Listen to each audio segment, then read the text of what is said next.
साथियों, एक पुलिस अधीक्षक जो एक लड़की को छुड़ाने के लिए कैसे एक थाने में टी-शर्ट और लुंगी में पहुंचते हैं साथियों। वहां पहुंचने के बाद जिस तरह से वो पेश आते हैं साथियों, बहुत ही नायाब तरीका था उनका साथियों। उस लड़की के लिए जो पुलिस अधीक्षक साहब ने किया है, उनको सलाम है साथियों। हमारे यूनिक स्टोरी चैनल में आपका स्वागत है मित्रों। थोड़ा सा वीडियो को लाइक और सब्सक्राइब कर दीजिएगा। यह घटना है बिहार के औरंगाबाद की साथियों। वहाँ एक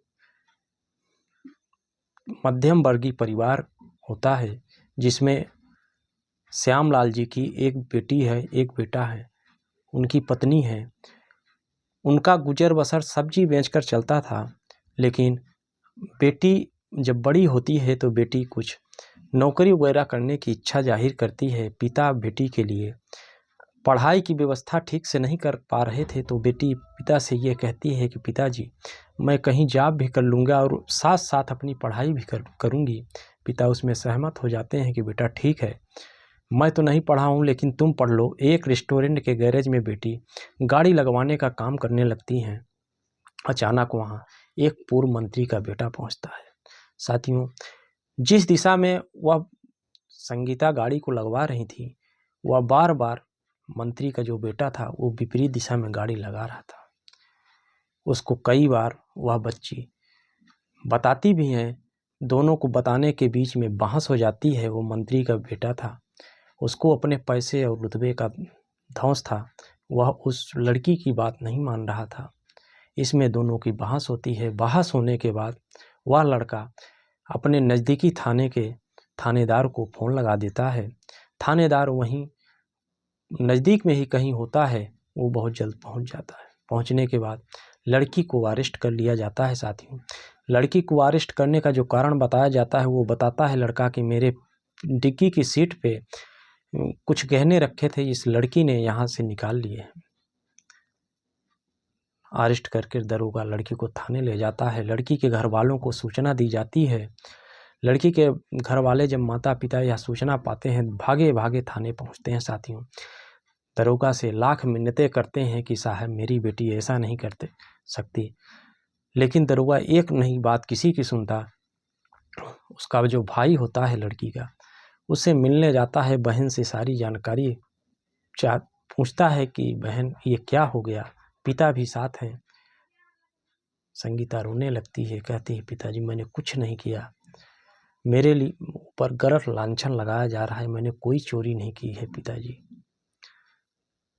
जब यह बात उसके पिता सुनते हैं तो वो एकदम संतुष्ट से हैं कि मेरी बेटी ऐसा कर ही नहीं सकती।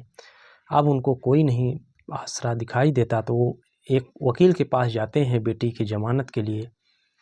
जब वहाँ पहुँचते हैं तो वकील को सारी घटना से अवगत कराया जाता है। वकील जब सुनता है इसमें एक पूर्व मंत्री का बेटा भी शामिल है, उसी से ये मैटर है, तो वकील पीछे हट जाता है साथियों।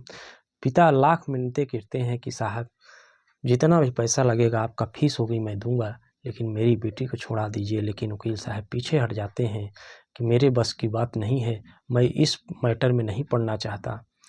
साथियों, वहाँ से थक हार कर घर पहुँचते हैं। उनको कहीं कोई किरण की आशा नहीं दिखाई देती।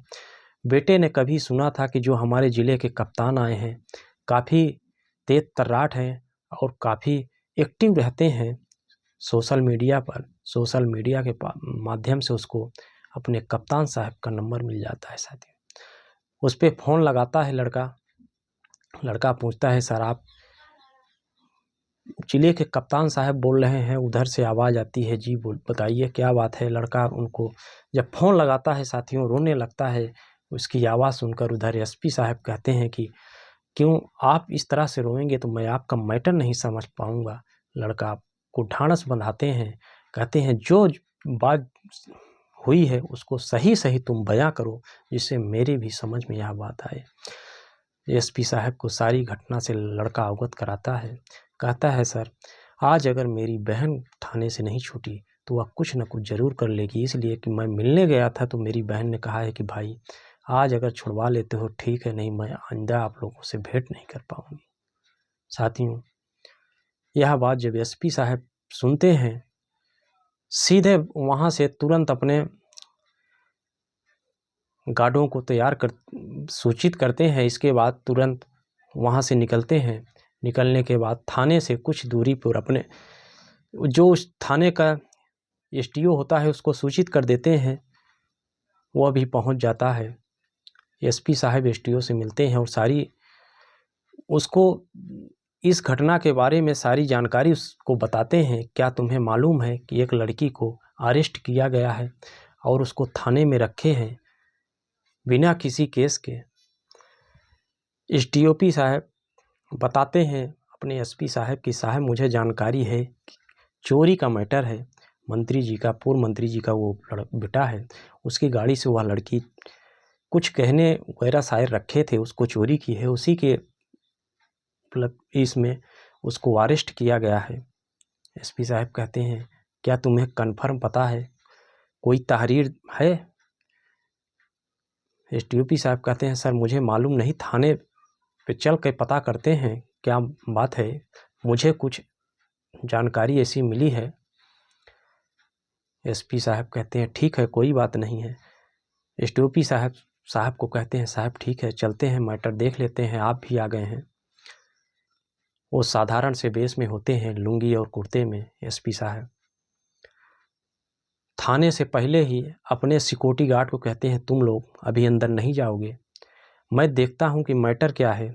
एसटीओपी को भी बाहर रोक दिया जाता है। साधारण से बेस में एसपी साहब कहते हैं मैं अंदर जाऊंगा और अगर कोई दिक्कत हुई तो अपने सिक्योरिटी को अलर्ट कर देते हैं कि तुम लोग आ जाना। इसके बाद वहाँ जाते हैं। जो लड़की की भाई होता है और उसके पिता थाने के बाहर ही खड़े होते हैं। एसपी साहब उनसे जाकर सारी जानकारी अवगत कराते हैं कि कैसी क्या बात हुई थी। सब कुछ जानकारी लेने के बाद लड़के के पिता एसपी साहब के पैरों में गिरकर रोने लगते हैं, उनको ढाढ़स बताते हैं। एसपी साहब कहते हैं आप मेरे पिता समान हैं, आप परेशान न होइए, बच्ची अगर निर्दोष है तो मैं तुरंत उसको छुड़ाकर बाहर लाऊंगा, लेकिन तब तक आप ढाढ़स बनाए रखिए, धैर्य रखिए। एसपी साहब जाते हैं अंदर। थानेदार बैठा हुआ है, उसके केबिन में प्रवेश करते हैं। कहते हैं सर मेरी बेटी यहाँ है, आप लोग किस धारा में उसको अरेस्ट किए हैं?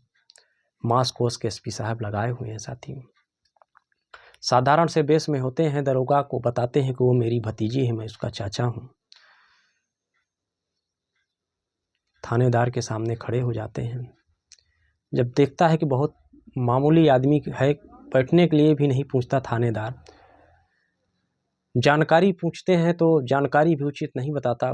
बोलता है कि ये तुम्हारी बेटी जो है एक लड़के की गहने चोरी कर ली है उसके गाड़ी से, उसी के उसमें इसको अरेस्ट किया गया है। एसपी साहब कहते हैं कि अगर महिला कांस्टेबल इस थाने में नहीं है तो आप उसको थाने में नहीं रख सकते हैं, आप उसको अभी छोड़ दीजिए। इसके बाद आप जांच करते रहिएगा, लेकिन लड़की को आप का अधिकार नहीं है कि आप थाने में रखें, क्योंकि यहाँ कोई महिला कांस्टेबल हमें दिखाई नहीं दे रही हैं। इस बात पर जो थानेदार था वो एसपी साहब से भिड़ जाता है, उनको डांटता है, कहता है तुम मुझे सहूर बताओगे एक मामूली से आदमी होकर कि मुझे क्या करना है। उनको दोनों को थोड़ा बहुत बहस भी हो जाती है। एसपी साहब उसको तमाम कानून के बारे में पूछते हैं और उसको कुछ बताते भी हैं, लेकिन वो थानेदार है कि उनके प्रति नाखुश ही होता चला जाता है। लास्ट तक में ये नौबत आ जाती है कि उनको कह देता है चल हट, तेरे जैसे बहुत आते हैं, बहुत आए और बहुत गए, मुझे कानून बताने वाला। जब ऐसा कहता है तो एसपी साहब अपना मास्क उतार कर कार्ड निकाल देते हैं। दरोगा उनको देख कर थर थर काँपने सा लगता है, साथी हक्का बक्का से हो जाता है। खुद उसके सामने उसके कप्तान खड़े हैं। एसपी साहब के जो गार्ड होते हैं वो भी अंदर आ जाते हैं। अब दरोगा कुछ बोल ही नहीं पाता। एसपी साहब कहते हैं तुम रजिस्टर लाओ, जहाँ इस बच्ची के खिलाफ एफआईआर दर्ज है। रजिस्टर लाया जाता है, उसमें कहीं एफआईआर भी दर्ज नहीं होती। दरोगा कहता है मुझे सूचना पर ऐसी दी गई थी, मैंने सूचना के बेस पर लड़की को अरेस्ट कर लिया है, मंत्री जी के बेटे हैं, उन्होंने सूचित मुझे किया है। दरोगा को एसपी साहब काफ़ी डांटते हैं, वहीं कहते हैं जिनकी FIR लिखी है उनके ऊपर तुम कार्रवाई नहीं करते, और तुमको सूचना मिली थी, तुमने तुरंत इतना एक्टिव हो तुम कि 2 घंटे में सारी कार्रवाई कर दी। साथियों, उसको डांटा फटकारा जाता है, बच्ची को तुरंत छोड़ दिया जाता है, बच्ची निर्दोष होती है। सारी घटना दरोगा अपने कप्तान साहब को बताता है कि सर ऐसी ऐसी बात है, मजबूरन मुझ पर भी दबाव डाला गया, इसलिए मैंने अरेस्ट किया है। वह अपनी गलतियों का माफ़ी मांगता है। SP साहब बच्ची को उसके माता पिता के सुपुर्द करते हैं और कहते हैं कि ठीक है, दरोगा ने गलती किया है, दरोगा को मैं तुरंत अभी सस्पेंड कर रहा हूं, लेकिन आप लोग भी मानहानि का मुकदमा कोर्ट में दायर करिए। लड़की के पिता हाथ जोड़ लेते हैं, साहब मैं गरीब आदमी, कहते हैं मैं तुम्हारे साथ खड़ा हूं, कानून तुम्हारा कुछ नहीं कर लेगा, तुम मानहानि का मुकदमा करो, तुम्हारे साथ जो गलत बर्ताव हुआ है उसको कोर्ट तुम लोगों को मुआवजा दिलवाएगी। मानहानि का मुकदमा किया जाता है। बच्ची को हर्जाने के रूप में कोर्ट के माध्यम से कुछ पैसे भी मिलते हैं। साथियों, इस तरह से कैसे खुद SP साहब एक निर्दोष बच्ची को छुड़ाने के लिए सादे कपड़े में थाने पहुंच जाते हैं। साथियों, सलाम है ऐसे अधिकारियों को जो इतनी उदारता से, इतने तत्परता से अपनी ड्यूटी का निर्वहन करते हैं और जनता की सेवा करते हैं। साथियों नमस्कार, वीडियो कैसी लगी है थोड़ा सा लाइक और सब्सक्राइब कर दीजिएगा मित्रों। नमस्कार।